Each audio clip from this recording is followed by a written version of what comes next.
Hey, Welcome, everyone, to Spark Rentals, Facebook Live, podcast, YouTube, you name it. all the above. Yes. Thanks for tuning in. And please just throw in the comments where you're joining us from. Let us know how you're Questions, doing. bad jokes. Oh, jokes are good. Bad and good. My husband tells lots of bad ones. It's a husband's prerogative. Yes, he's a dad joke king, we call him. So we all know that the housing market's been like crazy, and then the speculation's even crazier. So we're going to talk today about how to not worry about it so much. So 6 ways to protect yourself even during housing market corrections. So it is possible to invest and be successful in any housing market. So with Absolutely. that being said, to start us off, Brian, like what are some things that people can do, look out for, whatnot? Sure. Well, yeah, I mean, this is a good moment to have this conversation because during the pandemic and in the immediate aftermath of the pandemic, so the housing markets just shot upward from mid 2020 through mid 2022. Some markets saw like 70% appreciation in that time, some even more than that. So it was just goofy. There was a little like bubbly, right? It had the feel of a real estate bubble. And then in mid 2022, housing markets started cooling because that kind of growth was not justified by some of the economic fundamentals in those cities. So there's been a correction since mid 2022, which has all the pundits, putting the headlines out there, trying to put the fear of God into people, right? Because fear and alarm sells as a headline, right? So if you read the newspaper, or what do people read these days? I don't know, blogs, Yeah, I know. I don't think podcasts, newspapers are. TV, radio, whatever. All the pundits are out there talking about how real estate's a total mess right now, how housing markets are crashing left and right, and it is true that there are some markets, in fact, there are hundreds of cities that have seen home prices decline over the last quarter, and in some cases since mid 2022. So it's not that housing corrections never happen, and it's not even that we're not in one right now, because many markets, I mean, all real estate is local, of course. Some markets are doing just fine and still appreciating, but some are correcting right now, and that is part of the normal real estate market cycle. It's really part of any market cycle, Yeah. right? So that's just how it goes. That's what happens in stock markets, albeit in much more volatile and extreme ways in stock markets. Real estate markets are much calmer and less volatile than stock markets, which is exactly why people invest in it. One of the many reasons why people invest in real estate is that it is a hedge against stock market crashes. Hmm. Stock markets correct and crash and shoot upward all the time. It bounces all over the place. So a lot of investors also invest in real estate to protect against some of that volatility in stock markets. So keep that in mind first and foremost, that real estate markets are much more stable than stock markets. Even when they have a correction like we're seeing right now, still much less volatile than stock markets. And you definitely would say diversification. So this doesn't mean get all your money out of the stock market and put it in the real estate market. No, not at It, all. No, a healthy portfolio has a mix of stocks and real estate, and maybe bonds if you're older, maybe alternative assets, and within each of those buckets, you should have a bunch of diversification too, right? Your stock market portfolio should include US stocks and international stocks and small cap stocks, mid cap stocks, large cap stocks, stocks in the technology sector, stocks in the retail sector, whatever. You want in the massive weed yeah, sector at this point. right. Pot stocks, sure. If if you don't mind some extra volatility there, uh, but yeah, diversification is how you protect against a crash in any one sector, right? So anyway, that's the high level view. Let's drill down to how you can protect your real estate portfolio from corrections, from downturns in the market, which do happen occasionally, not nearly as often in real estate as in stocks, but it does happen, as we just outlined. So 6 things you can do to protect your real estate holdings against downturns. First of all, first thing you can do is invest for cash flow and not count on or assume appreciation, right? Appreciation normally happens. It's great. Over time, real estate does appreciate because there are more people trying to share the same amount of land, right? So yes, values do go up over time typically, but cash flow is much more stable because rents almost never decline.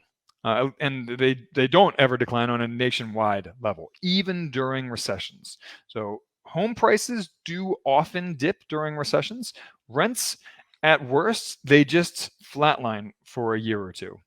But even during the Great Recession, when home prices nationwide crashed 25 to 30%, rents just flatlined. So if you invest for cash flow, you inherently get much more stable returns that way. And yeah, appreciation will probably happen, but don't assume on it happening, right? Don't count on it happening.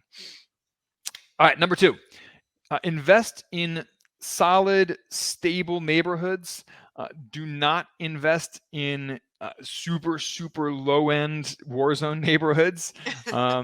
And you can also be careful about investing in super high end neighborhoods because the margins, the profit margins in super high end neighborhoods tend to be pretty thin. So there's not much margin for error there. But solid middle class neighborhoods, those tend to be much more stable cash flow wise. So that's second tip here as you invest for cash flow. Number three, you can consider investing in affordable housing, but be selective about it, right? So instead of investing in those war zones, like we mentioned a minute ago, you can invest in things like mobile home parks. It's the ultimate affordable housing. And when you invest in a mobile home park, the park doesn't necessarily own the actual mobile homes. They rent the pads.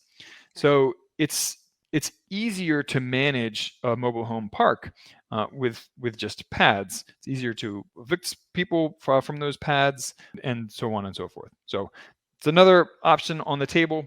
And we'll talk in a few minutes about some very easy and low cost ways to invest in mobile home parks if you're interested. All right. Number four is screen the heck out of your tenants. Denny, you and I have talked about this many times. And it surprises me still that people sometimes don't even. They just take people at their word and everything else. So yeah, so screening tenants is not just a matter of running reports, although you should do that, but it goes beyond just running credit reports, criminal reports, eviction history reports on applicants. You need to call up their current and former landlords. You need to call up their employer, their supervisor. What kind of worker are they? Are they reliable? Do they show up on time every day? What's their likelihood of continued employment? You ask their landlord, do they pay the rent on time? How do they treat the property? Drive by if you can. Drive yeah. by and see what that's such a clue. The outside of the property. And inside if you can get inside. Yeah. As well. But the bottom line here is that stable and reliable tenants lead to stable and reliable rental income. So screen the heck out of your tenants. Only put the best of the best tenants in your units. All right. Number five, insure against rent defaults. You can buy insurance policies every year that guarantee that you'll collect the rents for every month. So if the tenant stops paying, you file a claim with the insurance, they kick in and they pay you the rent until you find a replacement tenant. So that is a very simple and easy way to protect yourself against market downturns and just to protect your cash flow. True. I mean, we protect the stuff, we protect the building. Why not protect the income? Exactly. And we'll put a link to where you can find those kinds of insurance policies as well in the comments here. All right. Number six, invest in self-storage facilities because people need places to store their stuff in both good markets and in bad markets. So in good markets, people are buying lots of stuff, buying bigger homes, but maybe they don't have, maybe they haven't moved into the bigger home yet. So in good markets, people need places to store all their stuff. In bad markets, people downsize. So what do they do with all their extra stuff that they can't fit into their new smaller home? They put it in storage. So it's crazy because during COVID, office space was not where to go because everybody was just starting to work from home and they were leaving office space. But storage facilities, they actually, some of them didn't have space. They were going nuts. Oh So yeah. yeah. Yeah, self-storage facilities are a really nice hedge against recessions. You can never say recession-proof investments, but these are a perfect example of recession-resistant investments. It's like the closest you can get to a recession-proof investment. And finally, number 7, a bonus tip or how to actually invest in things like self-storage facilities, mobile home parks, is invest in real estate syndications. These are commercial properties where you buy in as a fractional owner so that you don't have to actually go out and spend $1 million or $2 million or $3 million on an entire self-storage facility or an entire mobile home park or whatever. You just buy in as a fractional owner. And we have an investment club that every month, this is what we do. We pick a deal and we invest in it as a club so that each person's minimum investment is much, much lower than the normal minimum investment for these, which is comparable to like a down payment on a rental property. So yeah, the normal minimum investment for a real estate syndication is like 50 grand, 100 grand. Most of us don't have that lying around. But in our investment club, we dropped that down to 5 grand, which is way easier than coming up with a down payment or investing in a real estate syndication by yourself. And you can invest in multiple deals. So if one doesn't do well, the other one might. Do you know what I Exactly. mean? So it's Which ties us back to diversification, right? We've come full circle with the diversification. And we'll put a link in the comments as well to where you can check out real estate syndications and our investment club, if you're interested in doing that and joining us. So, Danny, what did I miss? Anything that you want to add here before we call this episode complete? No, I think you covered it all. I just want to add one thing that you always say, but never, we can't time the market. So don't even try anymore to do that. I mean, that never works either, just as a warning. It's a fool's game. Have some humility. People that are way smarter and better informed than you, whose job it is to analyze these huge reams of data and analyze the market, they can't time the market accurately. And if they can't do it, you can't do it. So, humility.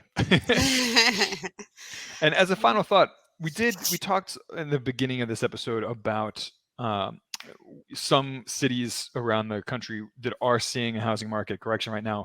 We have an interactive map of what those cities are, the cities that do have home prices that have declined quarter over quarter. We'll put a link to that interactive map as well if you're curious about checking that out. Absolutely. All right. On that note, we will part ways until next Tuesday. Stay in touch. Hit us up at support@sparkrental.com, what you want to hear more about. And please, if you enjoy these broadcasts, the YouTube and the Facebook Lives and the podcast, we release this in all kinds of different formats. But if you enjoy these, please, like the show, like the episodes, share them with your friends who might be interested in this. Leave positive reviews on things like iTunes and Stitcher and so forth. All right. Thank you, guys. Thank you. Have a great day. We'll see you next week.